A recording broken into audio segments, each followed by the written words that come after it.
الحمدللہ رب العالمین والصلاة والسلام علی حبیبہ محمد وآلہ وصحبہ اجمعین اما بعد فاعوذ باللہ من الشیطان الرجیم بسم اللہ الرحمن الرحیم انا ھذا لہو القصص الحق وما من الہ الا اللہ وان اللہ لہو العزیز الحکیم اللہم سبحانک لا علم لنا الا ما علمتنا انک انت العلیم الحکیم مولایا صلی وسلم دائما ابدا علی حبیبک من زانت بالرسول معزز سامعین کرام السلام علیکم ورحمۃ اللہ وبرکاتہ۔ ارشاد باری تعالیٰ ہے، یقیناً یہی سچا بیان ہے اور اللہ کے سوا کوئی عبادت کا مستحق نہیں، اور یقیناً اللہ غالب ہیں حکمت والے۔ گزشتہ آیہ کریمہ میں مبالغہ کا ارشاد فرمایا گیا کہ جب نصارہ نے اعتراضات اٹھائے، نبی کریم صلی اللہ علیہ وسلم نے جوابات ارشاد فرمائے، اللہ کریم نے قرآن کریم میں ان کے اعتراضات کے جواب عطا فرمائے، اور جب کوئی سوال اور اس کا جواب یہ دونوں حصے مکمل ہو جائیں اور عین جواب پر بھی معترض اعتراض کر رہا ہو تو پھر وہ اعتراض ضد اور عناد کا ہوتا ہے، وہ جاننے کے لیے ہوتا ہی نہیں۔ تو اللہ جل شانہ نے ارشاد فرمایا کہ یہ مبالغہ کر لیں، آپ انہیں مبالغہ کا ارشاد فرما دیں، جس میں فرمایا ثم نبتہل فنجعل لعنۃ اللہ علی الکاذبین، کہ پھر کیا ہے کہ اللہ کریم کے حضور دعا کی جائے، التجا کی جائے کہ جو اس گفتگو میں جھوٹے ہوں تو ان پر اللہ لعنت بھیجیں۔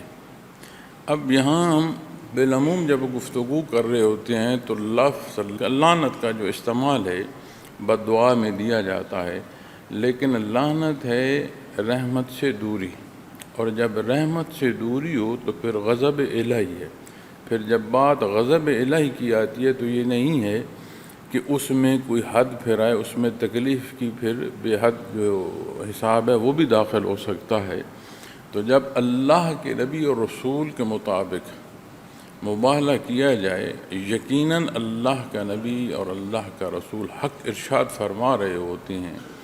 تو حق کے مقابل یعنی وہ بات جو اللہ کا نبی فرما رہا ہوتا ہے وہ اللہ کی فرما رہا ہوتا ہے، اللہ کے نبی اور رسول کی ذاتی کوئی بات نہیں ہوتی۔ اسی لیے اطاعت رسول کو قرآن کریم نے اطاعت اللہ جو ہے کہ اللہ کی اطاعت ارشاد فرمایا ہے،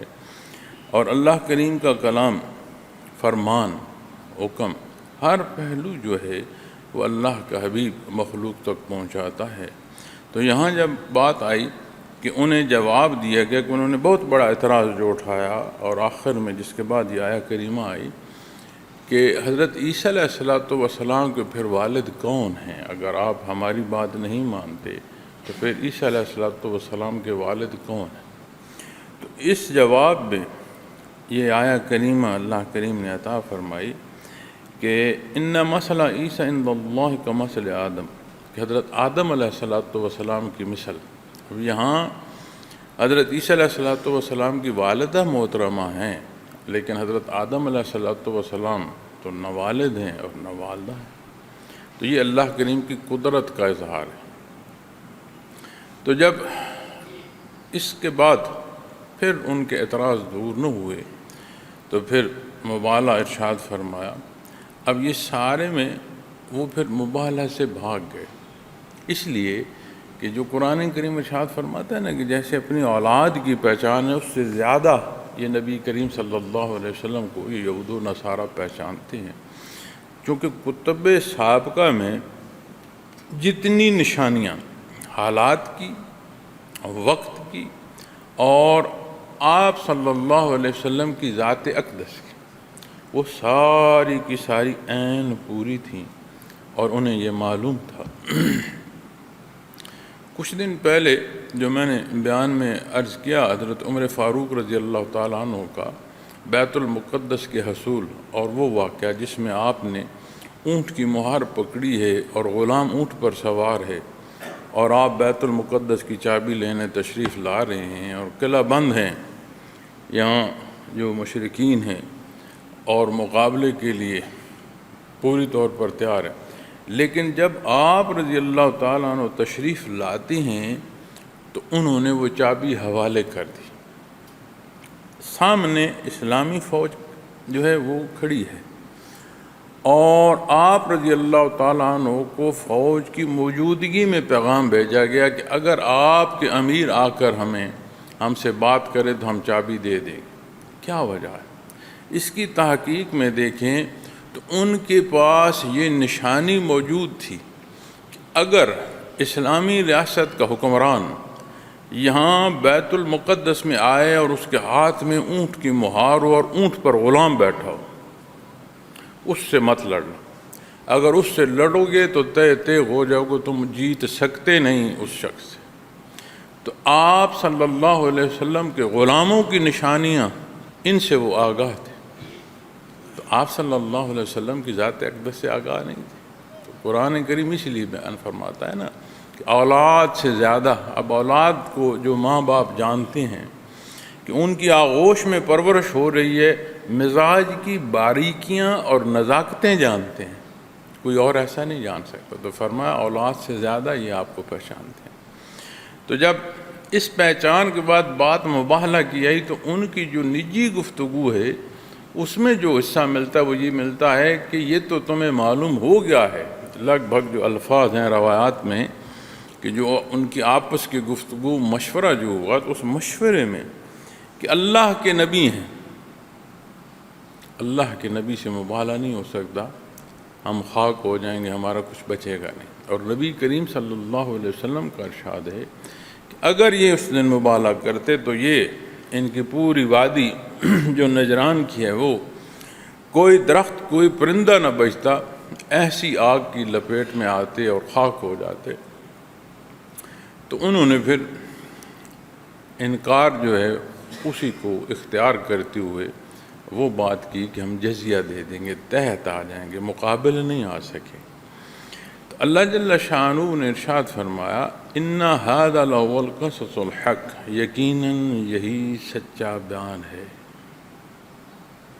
اب جو انکار کر رہا ہے، اعتراض کر رہا ہے، اسے بھی معلوم ہے کہ یہ حق ہے۔ جب بھی معاشرے میں معاشرتی مسائل کا جائزہ لیا جائے تو جہاں اعتراضات اٹھتے ہیں وہاں اگر گفتگو کی جائے تو اعتراض دور ہو جاتا ہے، ضد بھلے دور نہ ہو۔ تو جو ضد کر کے مخالفت کر رہا ہوتا ہے جانتا وہ بھی ہے کہ درست بات کیا ہے، اس لیے کہ جو حقائق ہیں وہ قرآن کریم نے اتنے واضح بیان فرما دی ہیں کہ اس میں ابہام ہے نہیں۔ کوئی بھی معاملہ زندگی کا جو پیش آئے گا اس کا حل قرآن و سنت میں موجود ہے، اور اللہ کا احسان ہے کہ ہم مسلمان ہیں، صاحب ایمان ہیں، کمزور ہیں، خطا کار ہیں، اللہ ہمیں معاف فرمائے، لیکن اللہ کریم نے ہمیں نور ایمان سے نوازا ہے، اور نسلاً بعد نسل ہمیں بطور توارث اسلام نصیب ہو رہا ہے۔ یہاں اس خطے کے باسی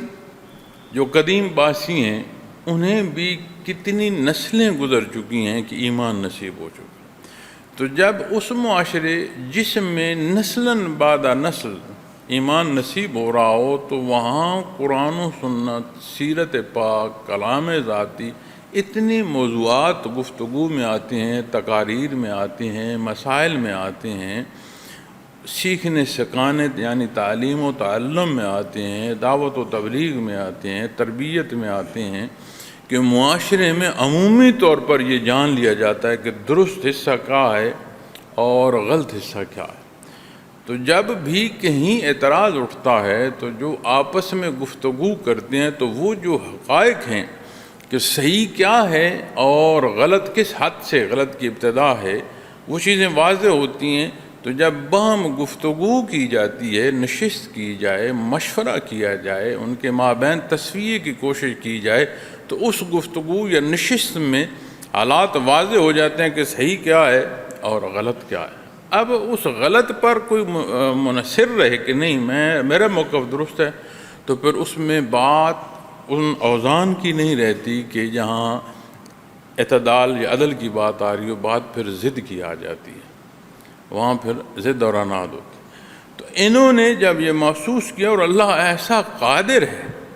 کہ بڑے اعتراض اٹھا کر لائے تھے کہ ہم اللہ کے حبیب صلی اللہ علیہ وسلم کو لاجواب نعوذ باللہ کریں گے، ایسے لاجواب ہوئے کہ انکار نہ بن پڑا، اقرار ہے ایک سطح کا، ماننا پڑ گیا۔ اب ضد کی وجہ سے اس اقرار نہیں ہے،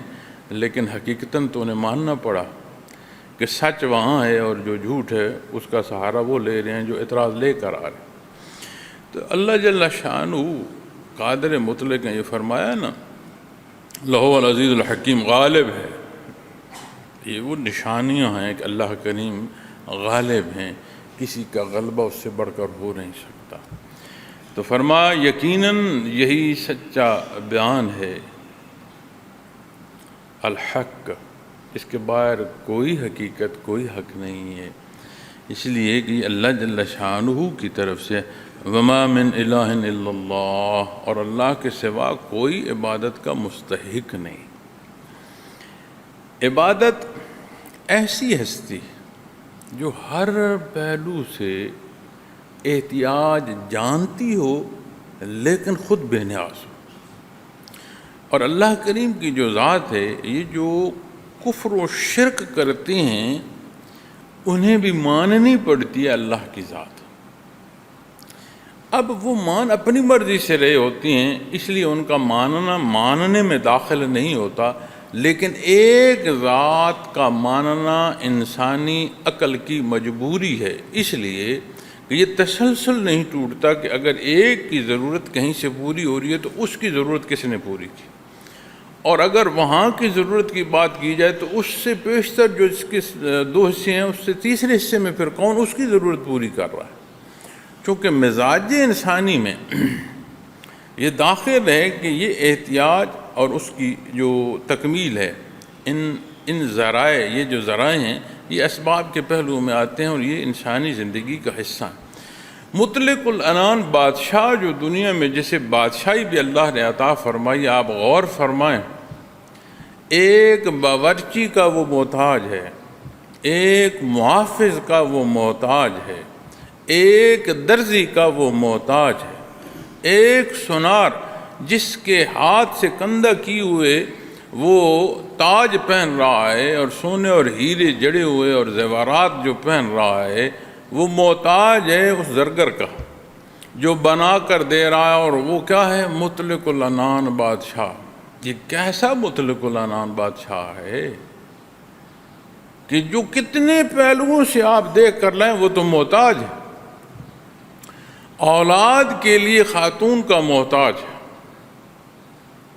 آپ کتنے پہلوؤں سے انسانی ضرورت کی جو وابستگیاں اسے دیکھیں تو وہ کیسا مطلق العنان ہے کہ اس کی تو محتاجی ختم ہونے کو نہیں آ رہی۔ جس پہلو سے آپ تحقیق کریں وہ محتاج ہے۔ وہ حکم جو کہتے ہیں نا کہ میری زبان وہ قانون ہے، وہ جو حکم دے رہا اس کی تکمیل کی طاقت اس کے پاس نہیں، اس کے پیادے جا کر اس کی تکمیل کرنے کی کیسی طاقت اور کیسا مطلق العنان۔ اسی لیے تو جب بات اللہ جل شانہ کی ذات کی آتی ہے تو یہ فرمایا گیا نا، قال لہ کن فیکون، جس شے کا ہونا اسے مقصود ہو اسے حکم دے دیتا ہے، بھلے وہ عدم ہو ہی نہیں، نہ ہونے سے ہو کے وہ حکم کی تعمیل پر حاضر ہو جاتی ہے۔ تو اللہ کے مقابل جو دعویٰ خدائی کا کرتا ہے وہ اپنے دعوے میں محتاج ہے، وہ زبان کی طاقت اللہ اسے نہ دے وہ دعویٰ نہ کر سکے۔ تو فرمایا ان ھذا لہو القصص الحق وما من الہ الا اللہ، اور اللہ کے سوا کوئی عبادت کا مستحق نہیں۔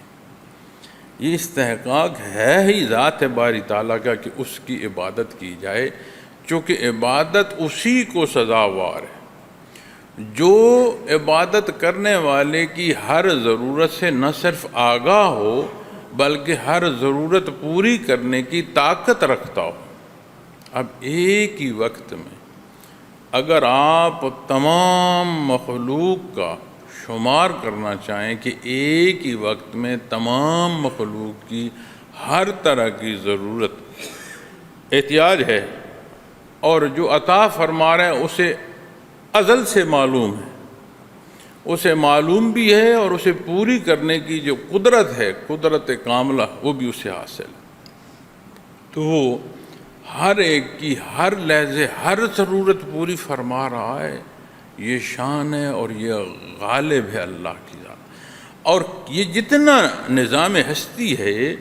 کیا ہے؟ الحکیم، حکمت سے والا ہے، یہ حکمت سے بھری بات ہے۔ اس نے پسند فرمایا کہ مخلوق اور مخلوق میں مکلف حصے، نوری مخلوق سے لے کر ایک باریک وہ مخلوق جسے ہماری یہ وجود کی آنکھ اس قابل نہیں کہ دیکھ سکے، اس کے لیے بے شمار عدسے چاہیے، شاید اس کے آگے احتیاج میں کتنی مخلوق کو ہم نہیں جانتے، لیکن جس نے اسے پیدا فرمایا اس سارے میں حکمت ہے۔ کہاں کہاں کیا کیا حکمت ہے، ہم جان پائیں یا نہ جان پائیں، وہ جانتا ہے۔ تو یہ نظام ہستی جو ہے یہ بھی ایک حکمت ہے، ایک ایسا شاہکار ہے، ایسا مربوط نظم ہے کہ اس میں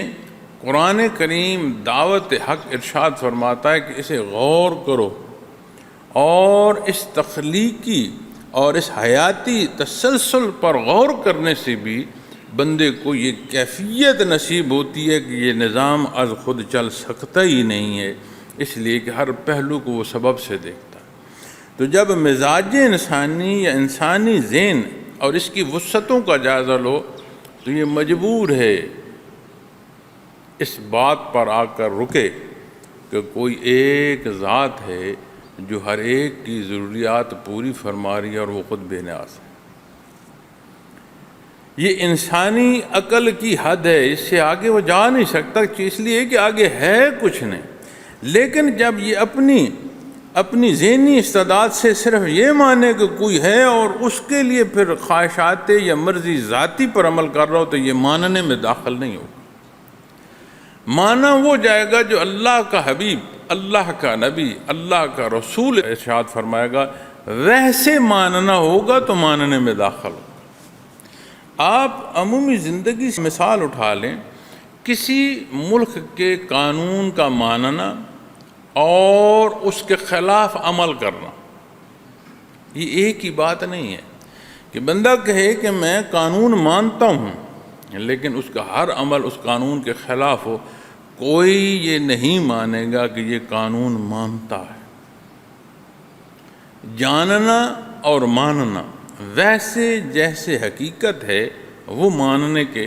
معنوں میں داخل ہوتا ہے۔ تو جب بات ذات باری تعالیٰ کی آتی ہے تو وہ جنہوں نے عبادت خانے تو کجا اپنے گھر بھی بتوں سے بھر رکھے ہیں، وہ بھی مجبور ہیں کہ ایک ایسی طاقت، ایک ایسا دیوتا، بھلے جو مرضی نام وہ دے دے، ایسا ہے جو بے نیاز ہے اور ہر ایک کی ضروریات پوری فرماتا ہے۔ اب وہ جتنے بت تراش رکھے ہیں انہیں جو شیطان نے وسوسہ دے رکھا ہے، یا انہیں جو شیطان نے شیطنت سے تسلی دے رکھی ہے، یا وہ اپنے آپ کو مطمئن کر رہے ہیں، وہ کیا کہتے ہیں کہ ان کی وسیلے سے، ان کے ذریعے ہماری اس ذات تک رسائی ہو جس کے پاس آخری قدرت ہے، جو خود بے نیاز، قادر مطلق۔ اب جب بات ذریعے کی آتی ہے، جاننے اور ذرائع اور پہلوؤں کی آتی ہے، تو وہ بے نیاز ہے جس نے پیدا فرمایا عبادت کو، اس نے ضرورت کے سارے حصے تکمیل فرمائے۔ لہو العزیز الحکیم، وہ غالب بھی ہے اور حکیم بھی ہے، اس نے تمہاری ساری ضروریات پوری فرما دی۔ اس ضد سے نکلو جس ضد پر انکار لیے کھڑے ہو۔ تو جب وہاں بات آتی ہے تو ویسا ماننا جیسا محمد الرسول اللہ صلی اللہ علیہ وآلہ وسلم نے ارشاد فرمایا۔ تو علماء کرام بچوں کی تربیت میں جب اس بنیادی حصے پر آتے ہیں تو وہ فرماتے ہیں جہاں اللہ کی ذات، اس کی وحدانیت بچے کو سکھائی جائے، یعنی لا الہ الا اللہ، تو جو اگلا حصہ کلمے کا ہے کہ محمد الرسول اللہ، اس کے تحت بچے کو یہ سکھایا جائے کہ اللہ کے رسول محمد رسول اللہ صلی اللہ علیہ وسلم بن عبداللہ جو مکہ مکرمہ سے ہجرت کر کے مدینہ منورہ تشریف لے گئے، اور وہیں آپ کا جو مزار مبارک ہے جہاں آپ نے پردہ فرما، تو یہ اس نشانی سے کہ اس بچے کو معلوم ہے کہ اللہ واحد، اس واحد ذات کا نام اللہ، یہ سارے وہ حصے ہیں جو مجھے نصیب ہوئے ہیں محمد رسول اللہ صلی اللہ علیہ وسلم سے۔ اسی لیے تو جب قرآن کریم پر، دین اسلام پر، اصول پر، فقہ کے کسی پہلو پر بات آتی ہے، ان حدود کو دیکھا جاتا ہے جو آپ صلی اللہ علیہ وسلم نے مقرر فرمائی ہیں۔ آج جو متشابہ حصے سے خواہشات ذاتی کی پیروی کرنا چاہتا ہے یا قرآن کریم میں آمیزش کرنا چاہتا ہے، وہ یہ بھول جاتا ہے اس حق کو اللہ کی حفاظت حاصل ہے، اور عمل کرنے والوں تک اب وہ کون خوش بخت ہے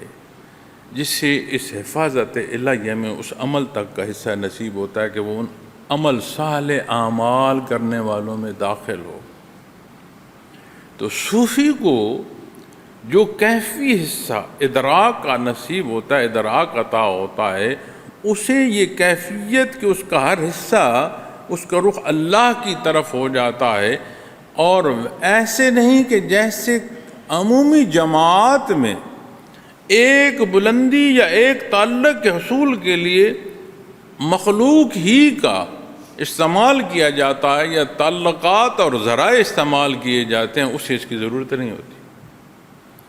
کیوں ضرورت نہیں ہوتی؟ اس لیے کہ وہ اللہ کے لیے جمع ہیں اور وہ جانتے ہیں لہو العزیز الحکیم، اور ضرورت نہیں۔ اللہ پاک ملک احمد نواز صاحب رحمۃ اللہ علیہ کو جنت نصیب فرمائے، مجھ سے خود انہوں نے یہ بات کی۔ انہوں نے کہا کہ میں نے حضرت جی رحمۃ اللہ تعالیٰ علیہ قاسم فیضات ان سے عرض کیا کہ حضرت کچھ لوگ ایسے ہیں جو بڑے حضرت جی کے پاس آتے ہیں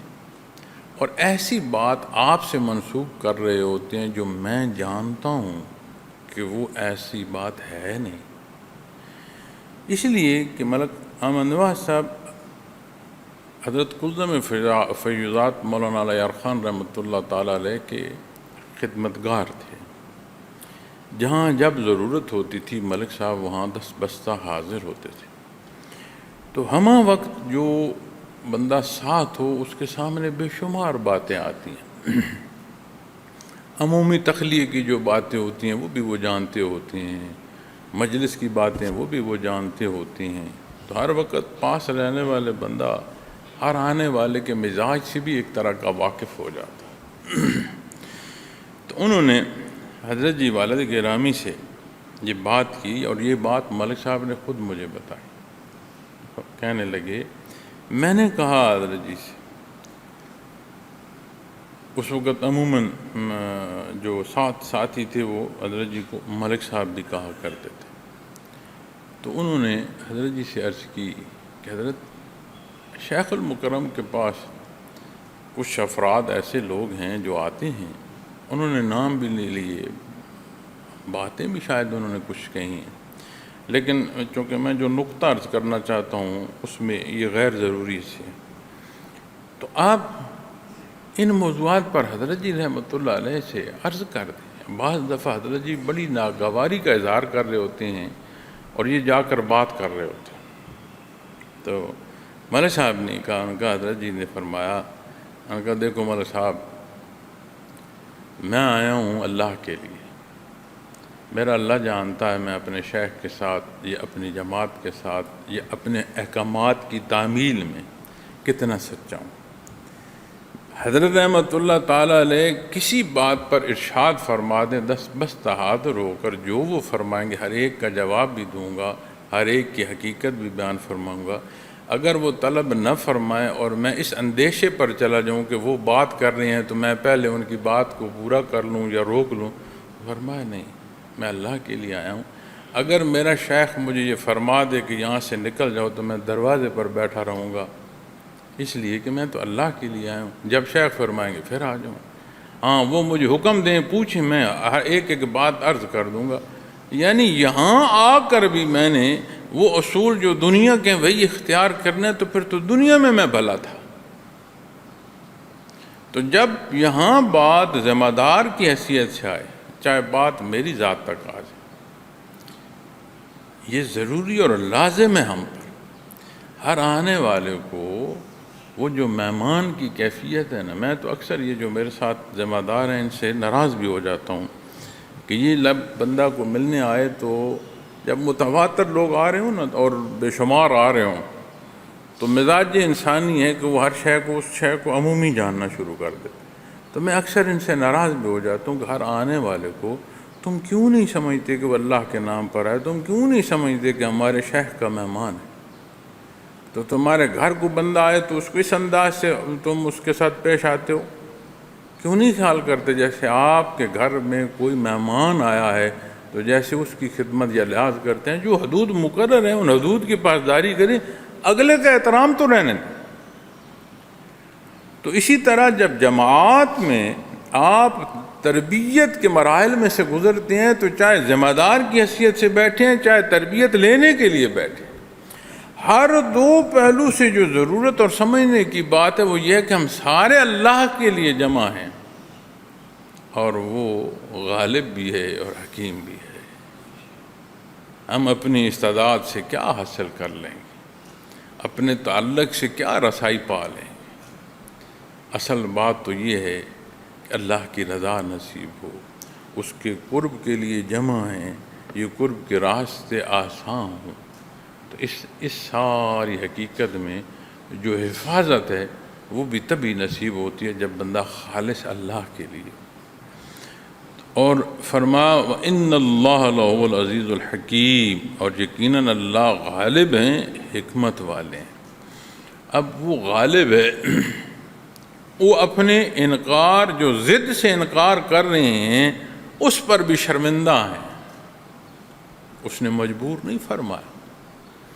لیکن حقیقت اتنی طاقت میں ہوتی ہے کہ اس کے سامنے جھوٹ ٹھہر نہیں سکتا۔ وہ جو بے شمار اعتراضات اور وفد کی صورت میں آئے کہ ہم اپنی بات منوا کر آئیں گے، انہیں یہ شرمندگی اٹھانا پڑی کہ ہم جھوٹے ہیں، اپنے جھوٹ پر رہنے کا کوئی بہانہ تلاش کرو۔ یہ اللہ غالب ہے، اور کیسی بدبختی ہے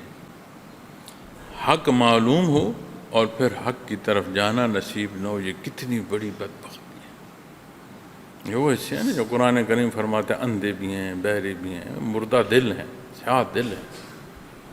کہ یہ اس کیفیت میں کہ حق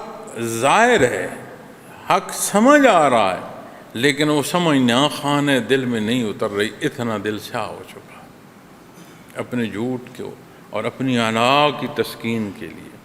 اسی لیے صوفیاء فرماتے ہیں نا کہ صوفی میں سب سے آخر جا کر جو کمزوری نکلتی ہے وہ انا کی ہے۔ بڑا خیال رکھا کر، یہ بڑی باریکی ہے، کہیں کوئی بات ذات کی طرف منسوب ہو رہی ہو۔ یہ گرامر میں بھی ہے نا کہ گرامر کے معنوں میں سمجھ آتی ہے کہ یہ نسبت کدھر ہے، بھلے گرامر کے الفاظ سے نسبت ذات کی طرف آ رہی ہو، تم احتیاط کرو، ہر شے کا رخ اللہ کی طرف کرو، ہر اصول اور ضابطے کا رخ اللہ کے حبیب صلی اللہ علیہ وسلم کی طرف کرو، چونکہ وہی اللہ کی پسند ہے۔ جس شے سے روکا گیا ہے وہی اللہ نے ناپسند فرمایا، اور اس سے رکنا حکم ہے اور منع فرمایا ہے۔ اب جس پہلو کو سمجھنا ہے، دین اسلام پر عمل پیرا ہوتے ہوئے اپنی ضروریات، اپنی خواہشات، اپنی زندگی، اپنے اہل و عیال، اپنا گھر کنبہ، کسی پہلو میں یہ محسوس کریں کہ یہاں کیا ہے، وہاں رک کر اپنا تجزیہ کر لیں۔ جب آپ حق کو اور اپنی خواہش کو روبرو کریں گے تو خواہش ہیچ ہو جائے گی، غالب حق آ جائے گا۔ کیوں؟ فرمایا وَإِنَّ اللَّهَ لَهُوَ الْعَزِيزُ الْحَكِيمُ، کوئی دوسری بات ہے نہیں۔ اللہ غالب ہے اور حکیم ہے، اور جو غالب کا حکم ہے، جو اللہ نے غالب دی ہے بات، اس میں اتنی حکمت پوشیدہ ہے کہ تمہیں ظاہر میں بھی نظر آ رہی ہوگی اور موقع کے بعد بھی اس حکمت کو محسوس کرتے رہو گے، جانے اس میں کتنی حکمتیں ہوں۔ دین اسلام کا صرف اقرار نہیں ہے کہ اسے مانا جائے، جانا، مانا اور عمل تک۔ اس لیے ضروری ہے کہ جتنی اللہ ہم کر رہے ہیں، جتنا سیکھ سکھا رہے ہیں، جتنی عبادات نصیب ہو رہی ہیں، نمازیں اور حج، روزے، زکوٰۃ، ہر چیزیں جو فرائض پورے کرنے کی اللہ کریم توفیق دے رہا ہے، ان تمام جو دنیا کی امور ہیں یا اسباب ہیں، ان کی تکمیل جائز وسائل سے پوری کرنے کی اللہ کریم جو ہے استطاعت عطا فرما رہا ہے۔ اس کے ساتھ پھر مزید یہ کہ ہم اپنی پوری کوشش کریں اور قرب الہی جو ہے وہ نصیب ہو اور بندہ متوجہ اللہ ہو۔ اس سارے کا جو حصہ ہے وہ یہ ہے کہ اپنی زندگی میں جائزہ لیتے رہیں کہ جو شریعت اسلامیہ ہے اس پر عمل ہو۔ ہم شریعت پر عمل دیکھنا چاہتے ہیں، کرنے میں متذبذب رہتے ہیں، اسی لیے تو ہم دوسرے پر اعتراض اٹھاتے ہیں اور ذات کی طرف نہیں دیکھتے۔ تو جب آپ تعمیل حکم میں آئیں گے، جہاں بات دوسرے کی آئے گی وہاں ہاتھ میں تلوار بھی اٹھانی پڑی تو اٹھا لیں گے، لیکن جہاں دوسرے کی بات نہیں تو ہمیشہ آپ ذات کی بات دیکھیں گے۔ تو جب ذات کی بات دیکھیں گے تو حکم تو ذات باری تعالیٰ کا ہے، ایک پہ مقابلہ کس سے ہے؟ اسی لیے تو فرمایا گیا ہے کہ اگر دوسروں کی نسبت دیکھنا چاہتے ہو تو نیکی میں دیکھو، ورع و تقوی میں دیکھو، اور بڑھ کر تاکہ تم عبادت کر سکو۔ تو وہ راستہ ہے جو تقوی کا ہے، جس میں مخلوق کو دیکھ کر اگر شوق پیدا ہونا تو پھر شوق عبادت پیدا ہو۔ اس لیے ان باریک حصوں کو سمجھیے، احتیاط فرمائیے، اپنے کلام میں، اپنے خوراک میں، اپنے رویوں میں، اپنے معمولات میں یہ خیال فرمائیں کہ اللہ کے روبرو ہیں، اس کا حکم ہے ہمیں تعمیل کے لیے، ہم مخلوق ہیں، محتاج ہیں، اور اس تمام حصے میں جس میں زندگی بسر کر رہے ہیں، ہر بات، کوئی چھوٹی سے چھوٹی بات جسے ہم بات کا درجہ بھی نہ دیں، وہ معاملہ بھی اللہ کے حضور جا پیش ہونا ہے اور روبرو ہونا ہے۔ تو یہ نازک معاملے ہیں، وہ غفور الرحیم ہے، معاف فرمانا اسے پسند ہے، رحمت کو اس نے لازم فرمایا ہے، وسعت دی ہے۔ اللہ کریم میرا اور آپ کا حامی و ناصر ہو۔ وآخر دعوانا الحمدللہ رب العالمین۔ اگر آپ کو یہ ویڈیو پسند آئی تو لائک، شیئر اور سبسکرائب کرنا نہ بھولیے۔ اللہ حافظ۔